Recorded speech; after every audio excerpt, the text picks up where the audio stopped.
श्री स्वामी समर्थ.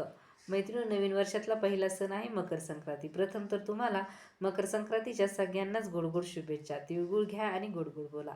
मैत्रिणींनो, उद्या आहे भोगी. 13 जानेवारी आहे आणि उद्या आहे भोगी. त्याचबरोबर 14 जानेवारीला मकर संक्रांत आहे आणि 15 जानेवारीला किंक्रांत आहे. तर मित्रांनो, भोगी म्हणजे काय तर भोगणे. या दिवशी शंकरासुराने आणि किंक्रासुराने त्यांची भोगली होती. देवीने संक्रांतीच्या दिवशी शंकरासुराचा वध केला होता आणि किंक्रांतीच्या दिवशी किंक्रासुराचा वध केला होता. त्यामुळे संक्रांतीला संक्रांत हे नाव पडलं आणि किंक्रांतीला किंक्रांत हे नाव पडलं. तर भोगीच्या दिवशी त्यांनी त्यांचे भोगले होते म्हणून तिला भोगी म्हटलं जातं. मैत्रिणी, या वर्षी संक्रांत ही पिवळ्या रंगावर आलेली असल्यामुळे आपल्याला पिवळा रंग किंवा पिवळ्या रंगाचे वस्त्र किंवा बांगड्या घालणे वर्ज्य आहे.